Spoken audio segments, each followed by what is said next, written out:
बड़े बुजुर्ग जो कुछ कहते हैं या सलाह देते हैं उसमें भलाई छिपी होती है। वे जो भी कहते हैं अपने अनुभव से कहते हैं। बलराम के पिता जंगल में ढोल बजाने के अंजाम को जानते थे। यही कारण है कि उन्होंने बलराम को ढोल बजाने से बिल्कुल मना किया था। जो अपने बड़े बुजुर्गों की बात को नजरअंदाज करते हैं वे बाद में कुछ बताते हैं। आज ऐसी एक कहानी लेकर आए हैं हम। वीडियो को पूरा देखिए।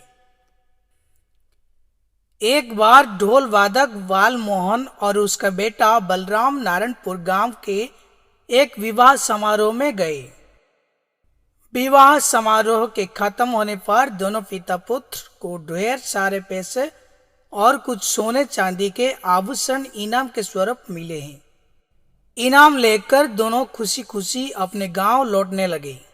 दोनों एक छोटे जंगल को पार कर रहे थे कि बेटा बोला, पिताजी आज तो बहुत आनंद आ गया। आज तो मैंने जितना सोचा था उससे कई गुना ज्यादा कमाई हो गई।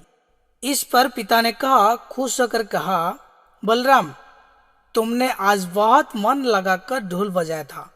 यही कारण है कि आज समारोह में हम पर पैसे की वर्षा हुई है। जब दोनों जंगल के बीच रास्ते में पहुंचे तब बालमोहन के बेटे ने अचानक तेज आवाज में ढोल बजाना शुरू कर दिया। बालमोहन ने कहा, अरे बलराम तुम अभी यह क्या कर रहे हो? तुम नहीं समझोगे पिताजी, आज मैं बहुत खुश हूं।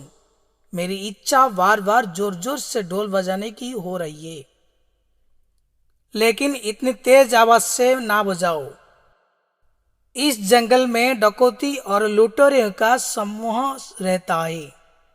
ढोल की तेज आवाज सुनकर वे यही आ जाएंगे। बालमोहन ने अपने बेटे को समझाते हुए कहा, आप बिल्कुल परेशान ना हो पिताजी, मैं अपने ढोल की तेज आवाज से उन्हें डरा कर भागा दूंगा। बलराम ने हंसते हुए कहा।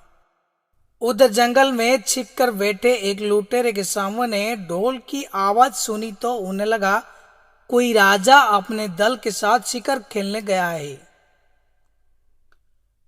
कुछ मिनट बाद बालमोहन बोला, बलराम अब तुम मान भी जाओ, जो धुन तुम लगाकर बजा रहे हो यह केवल एक ही बार बजाई जाती है। लेकिन बलराम कहाँ मानने वाला था। वह लगातार ढोल बजाता ही रहा। तुरंत ढोल बजाना बंद करो, तुम समझते क्यों नहीं? यदि लुटेरों ने ढोल की आवाज सुन ले ली तो? गुस्साते हुए बालमोहन ने बलराम से कहा, पिताजी आप बेवजह ही इतनी डर रहे हो। मैं अपने ढोल की पंचट ध्वनि से उन्हें इतना भयभीत कर दूंगा वह हमारी तरफ आने के बारे में सोचेंगे भी नहीं। ऐसा कहकर बलराम ने दोबारा ढोल बजाना शुरू कर दिया। उधर लुटेरों के सामने से सरदार को फिर ढोल की आवाज सुनाई दी। उसने आवाज सुनते ही अपने साथियों से कहा, साथियों फिर वही धुन। इसका मतलब यहाँ कोई राजा शिकार खेलने नहीं आया। सरदार मुझे तो लग रहा किसी ने नया नया ढोल बजाना सीखा है और खूब धन कमाकर किसी समारोह से वापस जा रहा है। समूह के एक सदस्य ने अपनी राय बताई, तुम ठीक कह रहे हो, चलो हम इस ढोल वादक पर धावा बोल देते हैं। लुटेरों के सरदार ने अपने साथियों को आदेश देते हुए कहा। मात्र कुछ ही समय में लुटेरों ढोल वादक के पिता पुत्र के पास पहुंच गए। अपने दोनों के पास मोटी मोटी गठरियां देखकर लुटेरों का सरदार समझ गया कि उन्होंने आज ढेर सारा अनाज और धन प्राप्त किया है। इन दोनों से तुरंत छीन लो यह गठरियां। इन गठरियां। सरदार ने अपने साथियों का आदेश दिया।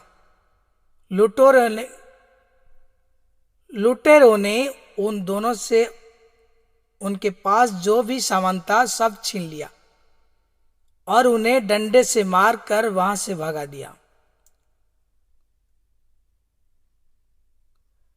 मैंने तुम्हें कई बार ढोल बजाने से मना किया था, पर तुमने मेरी बात बिल्कुल नहीं मानी। तुमने आवाज खुद ही अपने पैर पर कुल्हाड़ी मार ली है। बालमोहन ने अपने सिर पर हाथ फटकते हुए अपने बेटे से कहा, पिताजी मुझे माफ कर दो। आज अधिक पैसे कमाने की खुशी में मुझसे बड़ी भूल हो गई है।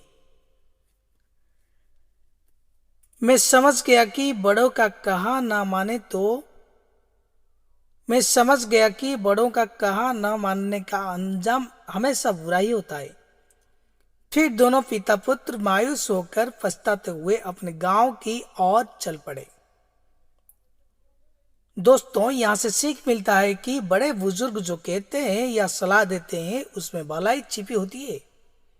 वे जो भी कहते हैं अपने अनुभव से कहते हैं। बलराम के पिता जंगल में ढोल बजाने के अंजाम जानते थे। यही कारण है कि उन्होंने बलराम को ढोल बजाने से बिल्कुल मना किया था। जो अपने बड़े बुजुर्गों की बात को नजरअंदाज करते हैं वे बाद में खूब पछताते हैं। दोस्तों, आज हमारी वीडियो आपको अच्छी लगी तो एक प्यारा सा लाइक कर दीजिए और हमारे चैनल को सब्सक्राइब कर दीजिए। रहता हूँ। जय जगन्नाथ।